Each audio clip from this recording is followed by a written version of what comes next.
Bố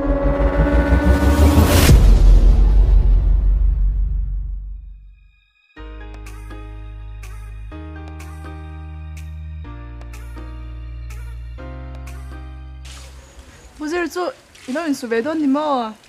Nia cái số về đón hi hey cái cột thar lại hi cái hạt mai cái số tiền à thar này sẽ cái số phốt nghe à thar đã chú sốc ngay mi thầm thar lâu chú cái số ngay thì nè bác à thar số tiền lâu chú tùy khu ra cái lâu cái ngay thì nè thầm thầm lui vào tổ thì chú cái bẫy đấy chứ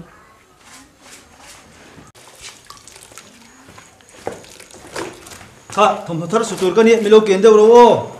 à thar cái lâu số nghe thầm thar này là này lâu hi mẹ là thế hiện là xe thế này thầm thar này mẹ đi chứ anh làm sao biết cả tùy tới bộ cái này ô thầm thar số chưa thôi cái lòng hốc cũng phút theo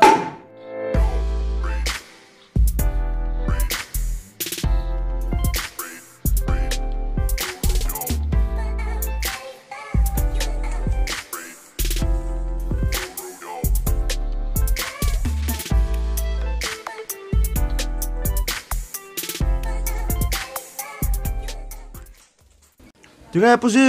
có lung chung ạ con khen tới chứ đi khen nga với mặc về à thằng này hết ta có khen tới tên tu mà không thấy đâu lâu xin chứ thằng này đàn chứ mỏ lẽ mấy à bố gì vọc in sắc nan ít tu bộ chú mình họ về lóc mấy tia ồ nè hey đi mình ạ xin khởi lại sáng anh cả vào đây về này nia hay thằng này mày mua tu bộ nia có họ chơi từ bộ mua rồi có đó ngồi luôn rồi cái này hey à thằng này ô bucket và điểm lên rồi cái lô tu bộ nia có họ chơi từ bộ chú thằng cái này đi lò lấy là ai thì thằng thâu này có mong mấy đâu cả tu bộ sấy na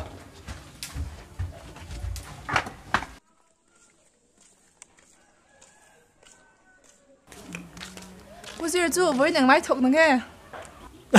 ô hey đi mình là cái vào là thằng về à thằng này đi mình là cái vào là School thì thar lắm cần rốt lâu chứ với những ngày thuộc cần tia lắm. tàu lúc tục lâu làm tóm tiền cái vào đây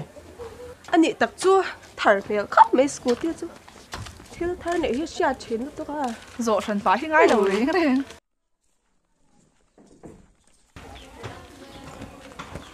tiếng nghe cái gì local khác à rim tụi em rim mà cần phải lâu vậy chú tiếc lâu sáng khả năng mình live stream perfume thar in sẽ ngay tụi nó này rim cần phải thấy lâu rim in xe có in xe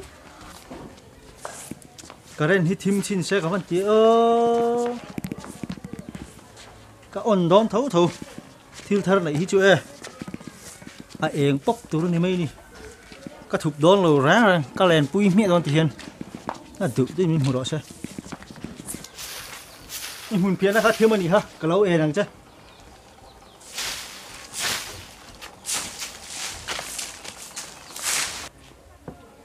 khối ta còn nuôi kim trả biết thật không thì bố bảo cái lâu ọc tiền kia mà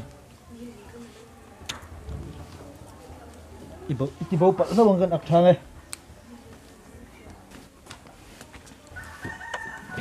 cả chả nó nắng nhiên nó bà chơi máy chứ nắng nghe à Em mà thì là về hay tục chuẩn ấy khám còn hơn số mấy mấy nhỉ hả? cô nuôi lại còn thật không và hạt À lại bộ lại ma thiếu thật thì thụp đang lâu từ và rồi lại còn chút chả nó và haro in pain haro tí chắc ha cái bộ cái này về lâu cái và về nghe này lâu biết khi cái như này nhé cái tiền nụ về sợ anh này về ổn khá lâu mấy cái này ở cái chỗ này là băng thiếu thar này là hi soi chuak dùng dễ là in thì thấy chín liên tục à dạ thạc soi lộc phật chi này lộc thiếu thar này chứ cái soi dễ đâu nó bùi thar cái này hôn apa